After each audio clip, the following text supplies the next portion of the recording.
नमस्कार प्रेक्षकांनो, स्वागत आहे तुमचं. तू रे माझा मित्र या मालिकेचे आपण आज जबरदस्त असे रिव्ह्यू ऐकत आहोत. या मालिकेमध्ये प्रेक्षकांनो इकडे हा राकेश ईश्वरीला सांगतो की आता अर्णव ह्या सगळ्यामुळे वकिलांकडे गेला आहेत आणि तो आता तुझ्याशी डिवोर्स मागणार आहेत असं त्याने ईश्वरीला सांगितलेलं असतं.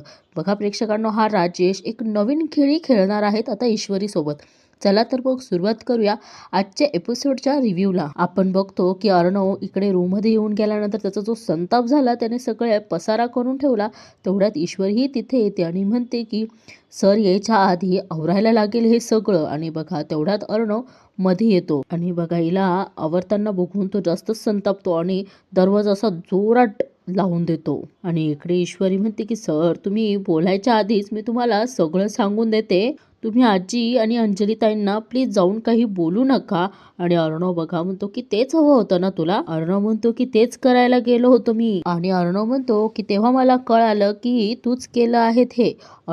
ईश्वरी म्हणते की मी मी का करेन सर. अर्णव म्हणतो की मला त्रास द्यायला. इकडे अर्णव तिच्यावर अजून संतपतो आणि म्हणतो की तुझं आणि तुझ्या आईचं अजून मला त्रास देणं झालं नाहीयेत म्हणून अजून किती त्रास देणार आहात तुम्ही मला. ईश्वरी म्हणते की नाही नाही सर, हे सगळं मी नाही केलंय सर, खरंच नाही. अर्णव म्हणतो की नाव आय गेट इट. आणि अर्णव म्हणतो की माझ्या ताईचा आणि माझ्या आजीचा वापर करून आपल्या मुलासाठी प्रेशराईज करायचं आहे तुम्हाला आम्हाला, राईट. अर्णव म्हणतो की डिस्कस्टिंग डिस्कस्टिंग. ईश्वरी म्हणते की सर सर तुमची ना परत एक मोठी गलतफहमी होते आहे.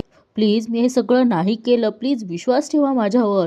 अर्णव म्हणतो की विश्वास, तुझ्यावर विश्वास. अर्णव म्हणतो की ऍटलीस्ट माझ्या इनोसंट ताईचा आणि आजीचा तरी विचार करायचा होता तू. आणि बघा प्रेक्षकांना आपण बघतो इकडे मामी आणि यांनी आग लावलेलीच असते. आता ते ऐकायला, भांडणे ऐकण्यासाठी ते त्यांच्या रूमच्या बाहेर आलेले असतात. अर्णव म्हणतो आणि तो वॉकमन कशाला मिळवलास आणि तो मिळवून सुद्धा मला त्रासच दिला ना तू. इकडे अर्णव म्हणतो की मला सांगून टाक तू आणि तुझ्या आईने अजून काय काय प्लॅन केले आहेत मला त्रास देण्यासाठी. ईश्वरी म्हणते, बिचारी रडते आणि म्हणते की एवढं सगळं घडल्यानंतर मी असं करायचा विचार करेल का हो सर. अर्णव म्हणतो की तू कसा विचार करतेस ना हे चांगलंच कळालं आहेत मला. आणि marks my words, this is not going to work. कळलं तुला. So tell me this. खूप चिडतो तू, खूप चिडतो. आणि बघा प्रेक्षकांनो, ईश्वरीचं तो काहीच ऐकून घेत नाहीये आणि रागाच्या संतापाच्या भरात ते सगळे पोस्टर फाडून टाकतो. सगळे ते फुगे जिथे जिथे जे पोस्टर लावलेले आहेत ना बाळाचे,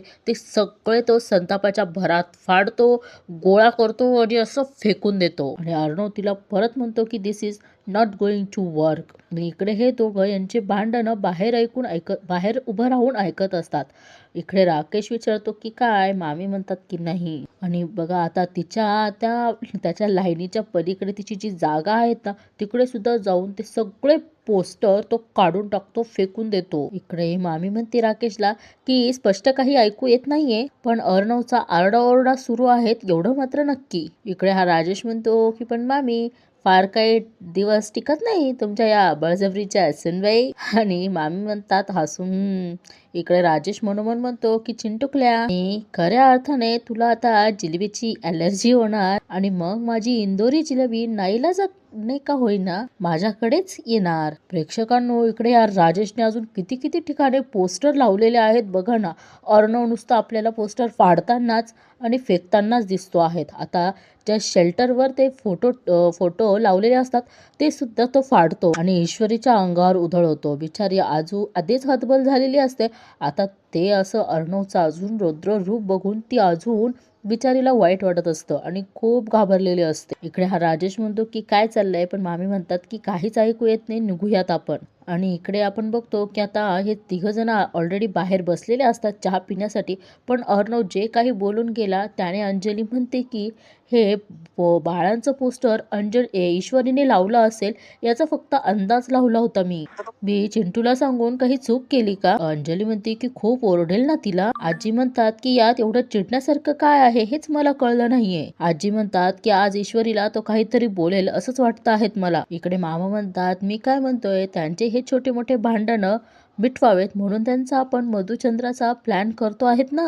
इकडे मामा म्हणतात की मग एकदा बघाच, एकदा मधुचंद्रावरून जाऊन आल्यानंतर कसं सुखात नांदेल हे. मामा म्हणतात अंजलीला की तू काय नेहमी म्हणतेस ग यांना क्यूट कपल.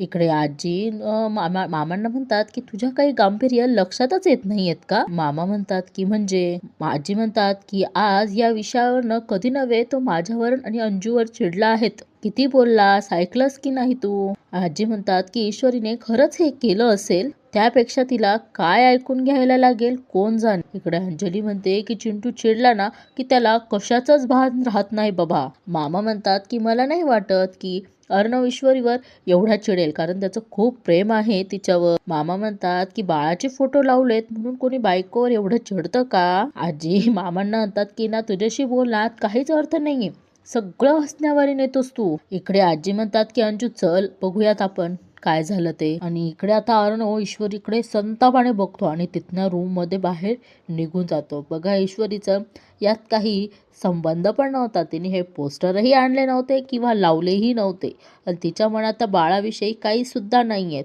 पण बघा सगळं अर्णवने ईश्वरीवर थोपवून ठेवलेलं आहे, म्हणजे तिलाच ब्लेम केलेलं आहे. आता तो संतापाच्या भरात उतरत असतो तेवढ्यात तो आजी अंजलीताईंना आणि मामांना येताना बघतो आणि तो असा रिलॅक्स होऊन जिने उतरत असतो. अर्णव आजीला म्हणतो की आजी I am really very sorry, मगाशी मी खूप बोललो तुम्हाला, आय एम सॉरी. इकडे ईश्वरी पण आपण बघतो की तिचे डोळे पुसत पुसत ती खाली येते. आता अंजली म्हणते तू काही बोललास का ईश्वरीला त्या डेकोरेशन वरून. इकडे अंजली म्हणते की ऍक्च्युली अरे गंमत केली आम्ही, ते डेकोरेशन मी आणि मामांनीच केलं होतं खरं तर. आणि इकडे मामा पण म्हणतात की हो हो आम्हीच केलं होतं, तू उगाच ईश्वरीला. तेवढ्यात अर्णव म्हणतो की मामा प्लीज नॉट नाव. अर्णव म्हणतो की दरवेळेस तिच्या चुका पाठीशी घालायची काही गरज नाहीये, मला माहित आहे सगळं हे कोणी केलं आहेत. आजी पण चिंटूला खूप समजवण्याचा प्रयत्न करतात. त्या म्हणतात की चिंटू अरे पण यात रागवण्याचं काहीच नाहीये मुळी. अर्णवही म्हणतो की आय नो आजी, यात रागवण्यासारखं काहीच नाहीये, माहित आहे मला.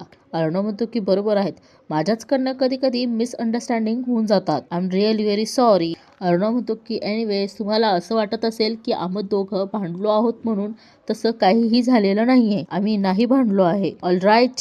आता इकडे अर्णव बघा त्याने बोललेलंच असतं की सगळ्यांसाठी आपण नवरा बायको आहोत, पण फक्त रूम मध्ये तुझं माझं काहीच नातं नाही. म्हणून आता मला तरी वाटतंय की अर्णव आता सगळ्यांसमोर ईश्वरीशी गोड गोड छान छान असंच वागणार आहेत इथून पुढे. पण आता ईश्वरीचा चेहरा तर आपल्याला पण दिसतो आणि अंजलीला आजीला आणि मामांना सुद्धा दिसतो आहे. आणि बघा आता इकडे अर्णव ईश्वरीचा हातही पकडतो आणि तिला जवळ घेतो. अर्णव म्हणतो की वी आर टुगेदर. आता ईश्वरी बघा अर्णवचं हे वेगळं रूप सुद्धा अनुभव करते आहे. आता इकडे आजी सुद्धा अंजलीकडे बघतात, त्यांच्याही मनात शंका असते, पण असो तीही त्या दूर करतीलच. अर्णव म्हणतो की आय नो आमचं लग्न होऊन काहीच दिवस झाले आहेत, सो प्लीज ह्या फ्युचरच्या वगैरे गोष्टी काढू नका प्लीज. आजी म्हणतात की आम्ही तर फक्त. अर्णव म्हणतो की आजी तुमच्या एक्सपेक्टेशन चुकीच्या आहेत असं नाहीच म्हणत आहे मी, इट्स जस्ट टू अर्ली. इकडे मामांच्याही लक्षात येतं प्रेक्षकांना, पण मामा आता याच्या मुळाशी जाणार की नाही माहित नाही. अर्णव म्हणतो की I know you can understand. इकडे मामा पण म्हणतात की अर्णव तुझं बरोबर आहे. मामा म्हणतात की असंही संसार तुमच्या दोघांचा आहे, पण जे काही निर्णय घेणार ते शेवटी तुम्ही दोघंच मिळून घेणार. आता इकडे मामा अंजलीला आणि आजींना सांगतात की यापुढे आता या विषयावर चर्चा नको. आता अंजली सुद्धा म्हणते की एक मिनिट. अंजली म्हणते की हा निर्णय तुम्हा दोघांचा आहे का फक्त चिंटूचा. इकडे ईश्वरी म्हणते की ताई सर. अर्णव लगेच म्हणतो की ताई ती काही वेगळं सांगणार नाहीये. अर्णव म्हणतो मी सांगितलं ना सगळं आता, इजंट इट. आता अंजली ईश्वरीला म्हणते की तुला नक्कीच काही बोलायचं नाहीयेत का ईश्वरी. ईश्वरी म्हणते की काही नाही ताई, काही नाही, फक्त आम्हाला दोघांना थोडासा वेळ हवा होता, बाकी काही नाही. बघा आता यांच्या मनात तर शंका असतेच. आता आजी तिथनं निघून जातात. इकडे अंजली ईश्वरीला म्हणते की तू नक्की ठीक आहेत ना ईश्वरी. ईश्वरी बघा आता नाटक करते हसण्याचं आणि म्हणते की हो ताई एकदम बढिया. इकडे फक्त मामा त्यांना असं अंगठ म्हणजे दाखवतात हाताने आणि तिथनं निघून जातात. आणि आता इकडे हे सगळे निघून गेल्यानंतर ईश्वरी अर्णवशी बोलण्याचा प्रयत्न करते, पण अर्णव तिच्याकडे बघतही नाही आणि तिचं काही ऐकतही नाही, सरळ निघून जातो. आता इकडे अर्णव गाडीत बसतो आणि खूप चिडलेला संतापलेला असतो. जोरात त्या गाडीच्या हँडलवर मारतो आणि म्हणतो की तुझ्यामुळेच मिस इंदोर सगळं उद्ध्वस्त झालंय. अर्णव म्हणतो की तुझ्यासारख्या मुलीवर प्रेम केलंय याचाच जास्त त्रास होतो आहे मला. अर्णव म्हणतो की हे जे काही सगळं चाललं आहेत ना, हे तुला असं वाटतंय की तुला शिक्षा मिळते. अर्णव म्हणतो पण ही शिक्षा मला आता आयुष्यभर भोगावी लागणार आहे. बघा प्रेक्षकांनो, जेव्हा अर्णवला कळेल की त्याने चुकीच्या मुलीवर प्रेम नाही केलंय, तेव्हा बघा त्याला या गोष्टींचा जास्त वाईट वाटेल. आणि आता त्याला कुठल्या गोष्टींचं वाईट वाटतंय की मी ज्या मुलीवर प्रेम केलं ती मुलगी चुकीची आहेत, या गोष्टीचं आता तो वाईट वाटून घेतो आहे. आणि इकडे आता अर्णवला आठवतंय की जेव्हा हे पावसात अडकतात तेव्हा किती छान यांचं बॉन्डिंग असतं, किती छान यांच्यात मैत्री झालेली असते. घराचं डेकोरेशन असू दे किंवा काही असू दे, ईश्वरी अर्णवच्या सोबत असायची आणि त्याच गोष्टीचा अर्णवला जास्त त्रास होतो आहे. इकडे ईश्वरीला पण आठवतं की अर्णव सर किती वेगळे होते, किती काळजी घ्यायची, मीही त्यांची तेवढीच काळजी घ्यायची. इकडे आता बघा आपण बघतो की जेव्हा अर्णवची गाडी प्रॉब्लेम मध्ये आली होती तेव्हा ईश्वरीने त्याला लिफ्ट दिलेली असती. त्याच्या सामानासकट ईश्वरी त्यात अर्णव त्या बाईकवर बसलेला असतो, म्हणजे स्कूटीवर. आता आपण जेव्हा बघतो की इकडे अर्णवच्या कॉफीमध्ये काहीतरी मिळवलेलं असताना तो थोडासा नशेमध्ये असतो, तेव्हा हे दोघं एकमेकांच्या अंगावर पडतात. इकडे बिचारी ईश्वरी खूप म्हणजे खूप रडत असती. तिला काही समजतच नसतं की नेमकं त्यांच्या आयुष्यात चाललंय तरी काय. एकामागून एक अर्णवच्या मनामध्ये गैरसमज आणि तिच्या बाबतीत तिला आता अर्णवचं बोलणं आठवतो. तो म्हणतो की तुझ्यासाठी हे लग्न बळजबरीच होते ना, तुझं कधीच प्रेम नव्हतं माझ्यावर, राईट. अर्णव म्हणतो की मग आता ह्या प्रेम नसलेल्या लग्नातच आयुष्यभर राहा अशी त्याने तिला शिक्षा दिलेली असते. अर्णव म्हणतो की तुझ्या आईच्या कर्माची शिक्षा भोग. इकडे अर्णवला आठवतं की प्रत्येक वेळेस तो कसा तिला वाचवायला जायचा. आपण बघतो की जेव्हा ही सुटकेस वर ठेवत असती तेव्हा पडत असती तेव्हा अर्णव तिला वाचवतो. इकडे ईश्वरी मात्र सारखं सारखं अर्णवचं बोलणं आठवून आठवून रडत असते. तिचा स्वयंपाक सुद्धा नीट होत नाही. तिला आठवतं की अर्णव म्हणतो की या दाराच्या बाहेर आपण हजबंड वाईफ असो, पण या रूममध्ये आपलं नातं संपलं. इकडे अर्णवला आठवत असतं की ईश्वरीने, त्याला वाटतं ती फोटो ईश्वरीने लपून ठेवलेल्या असतात किंवा तिच्याकडे असतात पण तिने कधी सांगितलंच नाही, असंच अर्णवचा गैरसमज झालेला असतो. इकडे ईश्वरी स्वयंपाक करते की काय करते माहीत नाही, पण ती गॅस पेटवत असते पण तिच्याकडनं तो काही गॅसही पेटवला जात नाही. आणि इकडे बघा जेव्हा ही हनीमूनचा विषय काढण्यासाठी म्हणजे फिरायला जाण्यासाठी अर्णवशी बोलायला येते, पण ईश्वरी म्हणते की सर प्लीज माझं ऐकून तरी घ्या. अर्णव तिला जोरात ढकलतो आणि बिचारीला लागून जातं. तो डायरेक्ट तिला म्हणतो की गेट लॉस्ट. आणि हे जे पोस्टर लावलेलं असतं ते सुद्धा ईश्वरीला आठवत असतं आणि ते आठवून आठवून मात्र ईश्वरी खूप म्हणजे खूप रडत असते. आणि आता अर्णव तिथनं रागाच्या भरात निघून जातो. आता इकडे हे दोघं जण म्हणजे नमू आणि आकाश फोनवर बोलत असतात. आकाश म्हणतो की मला एक गोष्ट सांग, तुम्ही दोघी बहिणी सगळ्याच गोष्टी एकदम अशा टेस्टी कसं काय बनवतात. इकडे नमू म्हणते की सर तुम्ही खरंच बोलतायत का मस्करी करतायत. आकाश म्हणतो की नम्रता मी मस्करी का करीन, मला खरंच खूप आवडलंय. नमू म्हणते की हो सर, थोडी एक्सपेरिमेंट केली आणि एक नवीच मिठाई बनवून टाकली. आकाश म्हणतो की व्हॉट, म्हणजे सगळ्यात आधी तू मलाच पाठवली टेस्ट करायला. इकडे नमू म्हणते की हो सर. इकडे नमू म्हणते की तुम्ही खाण्याचे खरे कदरदान आहात. नमू म्हणते की त्यामुळेच म्हटलं की तुम्हालाच पाठवावी. नमू म्हणते की सर खरंच सांगा ना, आवडलीच ना. आकाश म्हणतो की इट्स फॅब्युलस सिरियसली. आकाश म्हणतो की मी तर म्हणतो तुझ्या क्लाउड किचनच्या मेनू मध्ये ऍड कर, पीपल विल लव्ह इट. इकडे नमू म्हणते की नाही नाही सर, म्हणजे ती म्हणते की क्लाउड किचनच्या मेनू मध्ये मी ऍड करेल की नाही मला माहित नाही. ती म्हणते की पण सर तुम्हाला आवडले ना, बस झालं. तर मग आता आपल्याला माहिती प्रेक्षकांनो की इकडे आकाश नमूच्या प्रेमामध्ये पडलेला आहेत, पण आता नमू आकाशच्या प्रेमामध्ये पडले की नाही हे आपल्याला आता बघायला मिळणार आहे. इकडे आकाश म्हणतो की रिअली. इकडे नमू म्हणते की पण सर मी याचा एवढा सिरियसली असा विचार नाही केलाय. आकाश म्हणतो की कसला, क्लाउड किचनच्या मेनू मध्ये ही मिठाई ऍड करायची की नाही. इकडे आकाश म्हणतोय की पण मी केला आहे सिरियसली विचार. इकडे नमू म्हणते की कसला, तू माझ्यासाठी अशा स्पेशल डिशेस बनवणार असतील मी आयुष्यभर खायला तयार आहे. इकडे नमू म्हणते की म्हणजे सर तुम्ही आपली मैत्री एवढ्या सिरियसली घेतली आहे. इकडे आकाश म्हणतो की हो ऑफकोर्स. आणि आकाश म्हणतो की मैत्री आणि बाकीच्या काही गोष्टी खूप सिरियसली घेतो. आकाश म्हणतो की इनफॅक्ट माझी तर इच्छा आहे की हे आयुष्यभर टिकून राहावं. इकडे आता नमू काहीच बोलत नाही, पण इकडे इनडायरेक्टली आकाशने तिला प्रपोज केलेलंच असतं. आकाश म्हणतो की बोल ना, आहे ना तयार आयुष्यभर ही मैत्री निभवायला. इकडे आकाश म्हणतो की नम्रता बोल ना. इकडे नमू म्हणते की सर मला आईचा फोन येतोय, मला किचन बंद करून घरी जायचं आहे. सर सर मी ठेवते phone, bye, good night good night. आता बघा प्रेक्षकांनो, आकाशलाही माहिती असतं की ह्या प्रश्नाचं उत्तर ती इतक्या लवकर तर देऊ शकणार नाही, पण तिची म्हणजे इच्छा आहे, पण तेही ती बोलू शकणार नाही. आणि बघा आता आकाश ती मिठाई उचलतो आणि म्हणतो की माझ्यासाठी.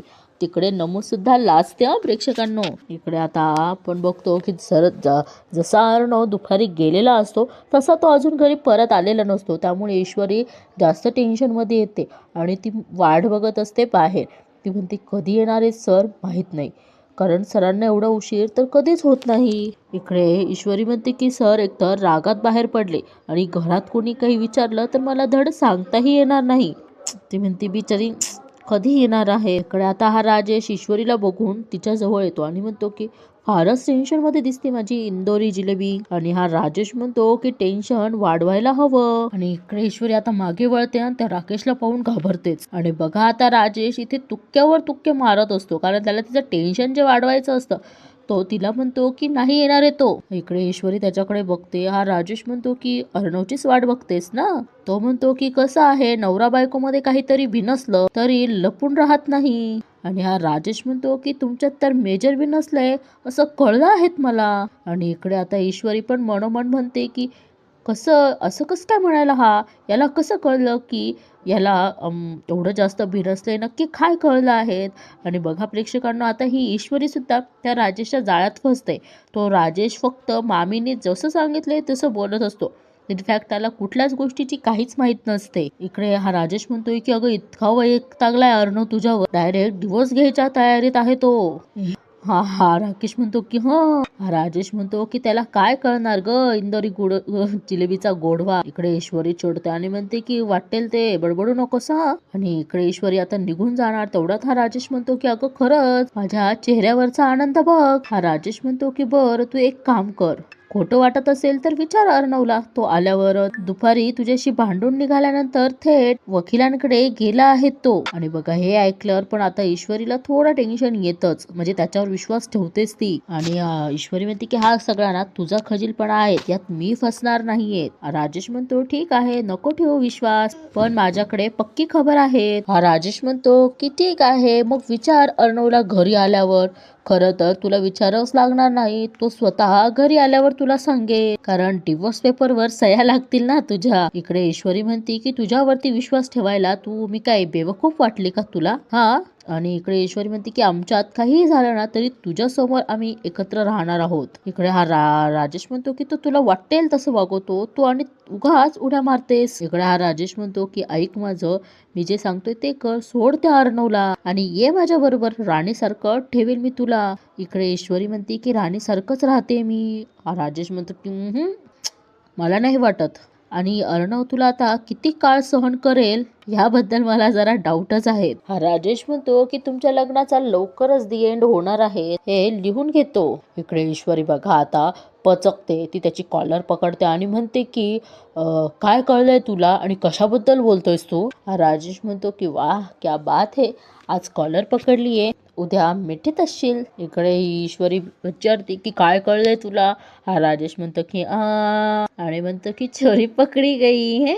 इकडे राजेश म्हणतोय की म्हणजे मला कळू नये असं काहीतरी आहेच तर. राजेश म्हणतो की हो ना, काहीतरी लपवताय तुम्ही माझ्यापासून. ईश्वरी म्हणते की काही नाही, निघ इथून. राजेश म्हणतो की ठीक आहे मी शोधून काढीन लवकरच. आणि बघा इकडे हा राजेश आणि ईश्वरी म्हणजे बोलत असतात तेवढ्यात हॉर्नचा आवाज येतो आणि ईश्वरीलाही कळलं की अर्णव येतो आहे.